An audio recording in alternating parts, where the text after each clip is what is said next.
Students, कैसे हैं आप सभी लोग। तो हो गया है आपके एग्जाम का काउंटडाउन स्टार्ट। आई नो ये एक ऐसा टाइम है जहां हर स्टूडेंट को नर्वसनेस होती है, कईयों को तो बहुत ज्यादा डर भी लगने लग जाता है। कहीं आप तो उसमें से नहीं हो।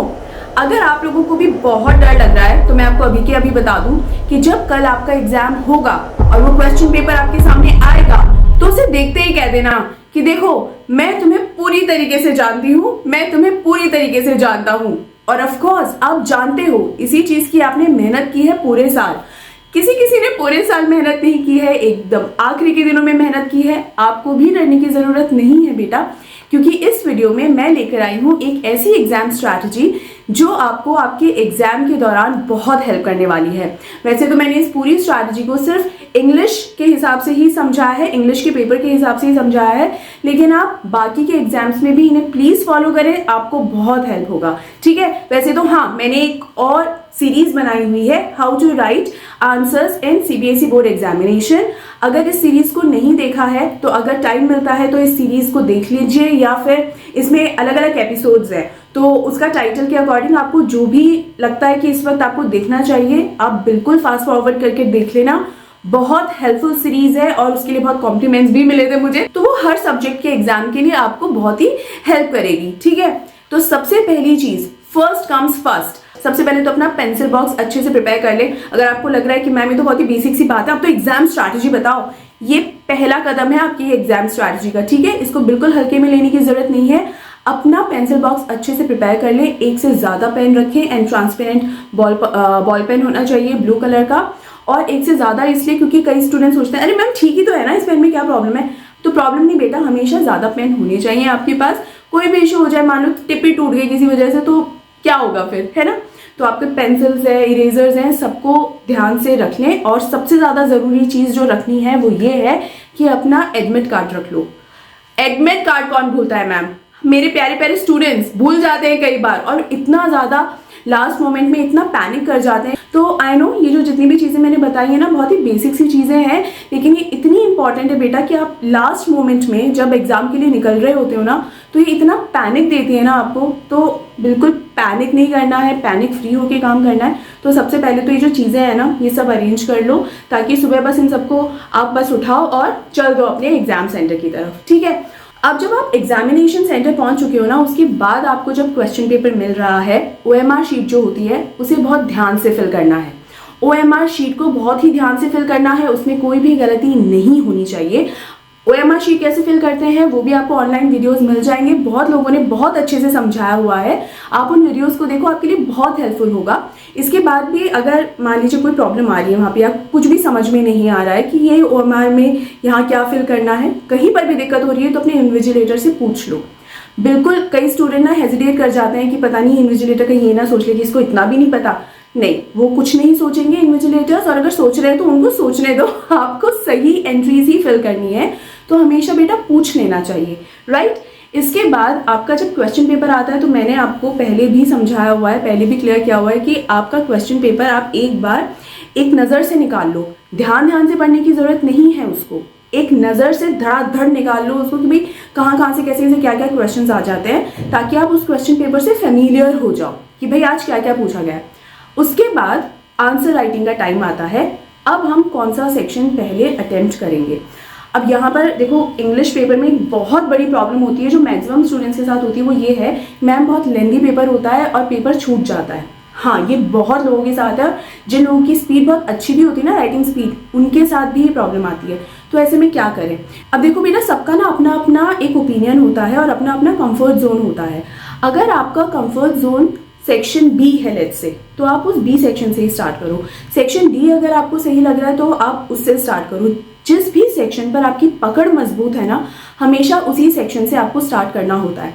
ऐसा क्यों हो सकता है, आप सोचो कि मैम हमें जो अनसीन पैसेज में जैसे बहुत प्रॉब्लम आती है, तो स्टूडेंट्स क्या सोचते हैं कि हम अनसीन पैसेज से अगर स्टार्ट करेंगे ना तो हमें ज्यादा टाइम मिलेगा उसको समझने में, है ना, इसीलिए वो स्टार्ट उससे करते हैं। लेकिन आप लोग ये रियलाइज नहीं करते हो बेटा, जो आपके एग्जामिनेशन का 3 आवर्स आपके पास होते हैं, वो जो 180 मिनट्स होते हैं, उसके शुरुआत का 1 से 1.5 घंटा 60 to 90 मिनट्स, जो फर्स्ट 90 मिनट्स होता है ना, वो बहुत ज़्यादा ज़रूरी होते हैं। आप फर्स्ट 90 मिनट्स को किस तरीके से इस्तेमाल करते हो ना, वो आपके आगे नेक्स्ट 90 मिनट्स जो होते हैं ना, बचा हुआ 1.5 घंटा, वो भी डिसाइड कर देता है।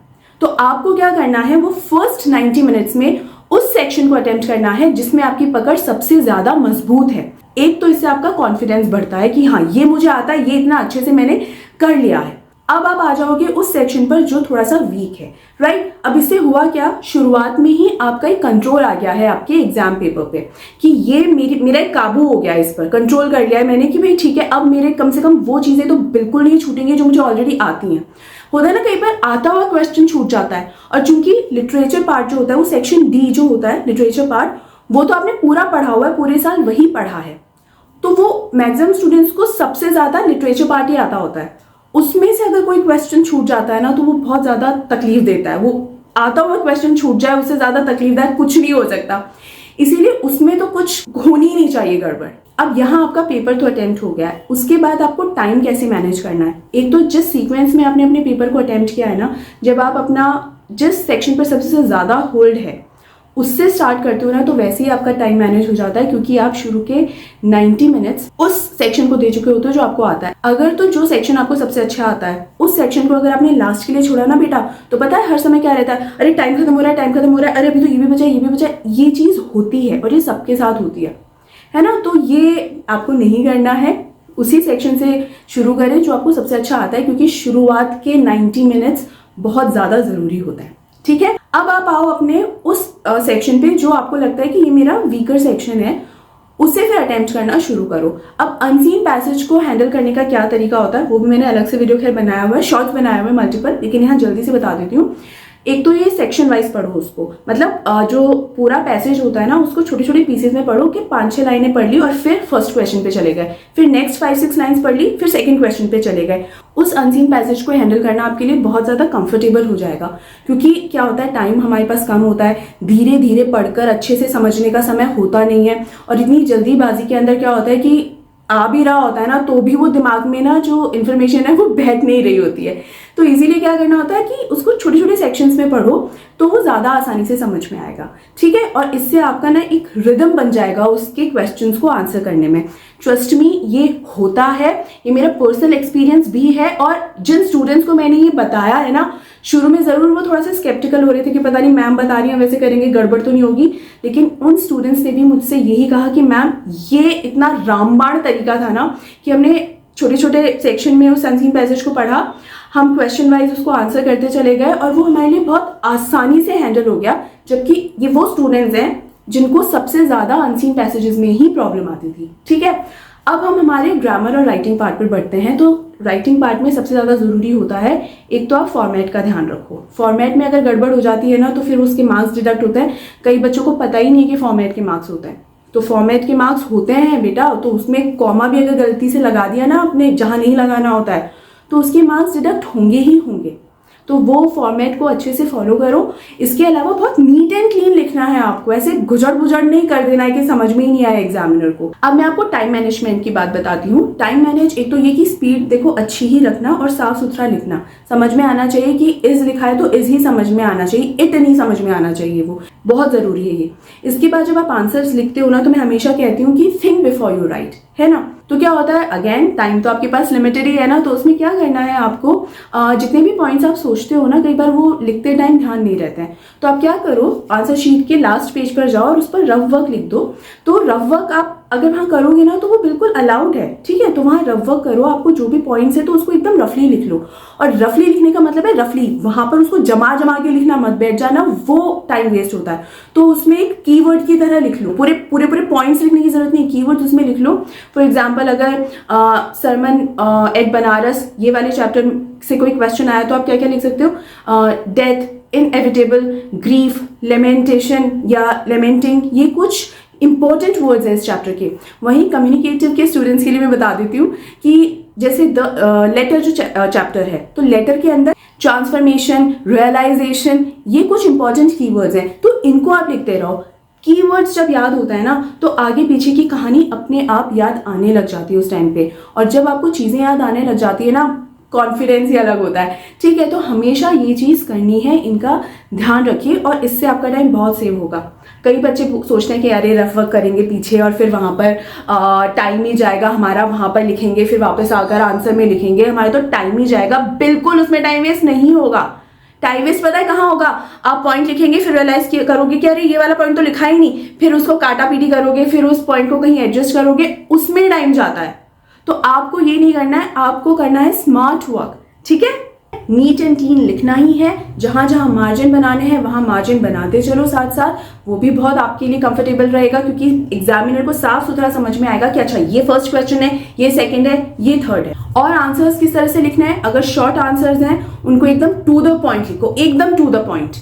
लॉन्ग आंसर्स हैं टू द पॉइंट ही लिखना है, वहां पर भी कोई अननेसेसरी इंफॉर्मेशन नहीं डालनी है, कोई भी अननेसेसरी वर्ड्स को यूज नहीं करना है कि भाई आंसर्स को लेंदी करने के लिए मैं ये वर्ड्स भी यूज कर लूं, वो वर्ड्स भी यूज कर लूं, नहीं। वो जो टू द पॉइंट आंसर लिखा है ना उसको ही और एक्सप्लेन करना है। ये मान लीजिए कि एक तो शॉर्टकट में स्टोरी बतानी होती है और एक उसी ही स्टोरी को थोड़ा सा और एक्सप्लेन करना है डिटेल में, लेकिन सिर्फ और सिर्फ रेलेवेंट इंफॉर्मेशन के साथ, ये ध्यान रखिए। इसके बाद stick to the word limit. अब वर्ड लिमिट का मतलब ये बिल्कुल नहीं होता कि अगर 30 वर्ड्स आपको दिए गए हैं वर्ड लिमिट तो बस यहाँ पर 30 वर्ड हुए, अब सेंटेंस, इंफॉर्मेशन, आंसर अगर इनकम्प्लीट भी रह गया है तो रह गया है, हमारे तो 30 वर्ड्स हो गए, हमने तो यही फुल स्टॉप लगा दिया, ये कभी नहीं होता। 30 वर्ड्स का बेसिकली मतलब होता है कि 25 से लेकर आपको 35 वर्ड्स तक की एक विंडो मिलती है। आपकी इंफॉर्मेशन इनकम्प्लीट नहीं रहनी चाहिए बिल्कुल भी। इनकम्प्लीट इन्फॉर्मेशन, इनकम्प्लीट आंसर अगर रहेगा बेटा तो फिर वही बात है ना कि आपने आंसर पूरा दिया ही नहीं, ठीक है। Next, one of the most important points, ठीक है, और in fact one of the most नहीं, ये सबसे ज्यादा जरूरी चीज होती है। क्वेश्चन को स्टार्टिंग से लेकर एंड तक, वो जो पंक्चुएशन मार्क आता है ना, क्वेश्चन मार्क, वहां तक पूरा पढ़ना है। शुरू में कुछ पूछा और बस हाँ हाँ ठीक है ये तो मेरे को आता है, ये तो मेरे को आता है, भड़ भड़ भड़ भड़ पूरा आंसर लिख दिया, ये चीज मत करना। एक तो आंसर को पूरा पढ़ना, उसके बाद ही आंसर लिखना शुरू करना, और क्वेश्चन को सही पढ़ना। क्या होता है, आपने अभी इतनी ज्यादा पढ़ाई की होती है ना इस वक्त कि, और रात रात भर बैठकर आपने पढ़ाई की होती है, तो कुछ वर्ड्स आपके दिमाग में ऑलरेडी सेटल्ड रहते हैं, तो लिखा कुछ और होता है और उस वर्ड से मिलता जुलता कोई दूसरा वर्ड अगर वहां लिखा हुआ आ जाता है और मीनिंग उसका अगर अलग होता है तो वहां आप गलत वाला पढ़ लेते हो। ये होता है, जो दिमाग में सेटल है ना वही वाला वर्ड आप कई बार पढ़ लेते हो। इसीलिए हमेशा क्वेश्चन को धीरज से पढ़ो, थोड़ा समझ के पढ़ो कि अच्छा ये लिखा हुआ है और फिर उसका आंसर करना है ना। तो ये जो स्ट्रैटेजी मैं आपको बता रही हूँ ना बेटा, तो ये इंटेंशन बस यही है बेटा, सभी उन टीचर्स की जो स्ट्रैटेजी बना रहे हैं वो ये कि आप लोगों के लिए हेल्प हो सके। ये सारी बातें सुन के, इतने सारे पॉइंट्स एक साथ सुन के, वो घबराने वाला पॉइंट नहीं होना चाहिए कि अरे बाप रे डर लग रहा है, अरे बाप रे ये भी करना है वो भी करना है। नो, आपको ये खुश होना चाहिए कि चलो मुझे ये बात भी पता चल गई कि अच्छा ऐसे करना है, ये भी पता चल गया कि ओके इस चीज का ध्यान रखना है ना। तो हमेशा जब भी आपको कोई इन्फॉर्मेशन मिल रही है ना, उस इन्फॉर्मेशन से कभी भी घबराना नहीं है और उसको एक बर्डन की तरह नहीं लेना है कि अरे बाप रे कितनी सारी चीजों का ध्यान रखना होता है हमें। टेंशन मत लो, आपका पेपर है, आपका एग्जाम है, आपके आंसर्स हैं, आपको हैंडल करना है, तो आपको डरना नहीं है, एकदम एक वॉरियर की तरह जाना है, अपने आंसर्स लिख कर आने हैं। और क्या कहा था मैंने, जैसे ही पेपर सामने आ जाए तो क्या बोलोगे, देख मैं तुम्हें अच्छे से जानता हूं, मैं तुम्हें अच्छे से जानती हूं और मैं हैंडल कर लूंगा तुम्हें, और मैं हैंडल कर लूंगी तुम्हें, and I will write the appropriate correct answer, right. तो कभी भी बेटा डरो मत, और जितना शांति से सोचोगे, एक काम दिमाग जो होता है ना, काम दिमाग बहुत अच्छे से आंसर्स भी सोच पाता है, सॉल्यूशंस सोच पाता है एक्चुअली। तो आप सॉल्यूशंस ही कल लिखने जा रहे हो, और कभी भी ये मत सोचना आप कि अरे मैंने पढ़ाई नहीं की। ये आप दिमाग से बात बाहर निकाल दो। जो भी पढ़ सकते हो, जब तक आपका एग्जाम स्टार्ट नहीं हो जाता, जब तक आप एग्जाम सेंटर में अपने हॉल में एंटर नहीं कर जाते हो, तब तक जो भी पढ़ रहे हो, जैसे भी पढ़ रहे हो, वो इस हिसाब से पढ़ो कि ये मुझे लिखकर आना है, यही तो वो आंसर है, यही तो वो मेहनत है जो अब मुझे डिलीवर करनी है। तो वो जब मौका आ रहा होता है ना, तो उस मौके का फायदा उठाओ कि नहीं, मैं अपना 100% देंगे हम लोग।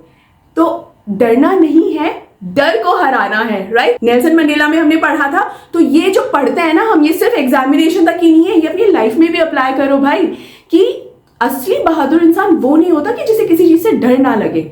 एक असली बहादुर और स्ट्रांग इंसान वो होता है जो अपने डर पे काबू पाए, कि किसी चीज से डर लग रहा है तो उस पे काबू पा लिया।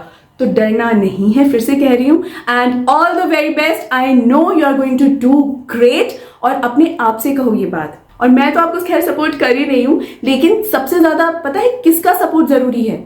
आपको सबसे ज्यादा अपने आप का सपोर्ट जरूरी है। तो अपने आप को सबसे ज्यादा चेयर करो कि मैं कल का एग्जाम अच्छे से हैंडल कर लूंगी और मैं अच्छे से आंसर लिखकर आऊंगी, कल का मेरा एग्जाम अच्छा ही जाएगा, राइट? तो ये स्ट्रेंथ आप सबसे पहले खुद अपने आप को दो, बाकी मैं तो हुई।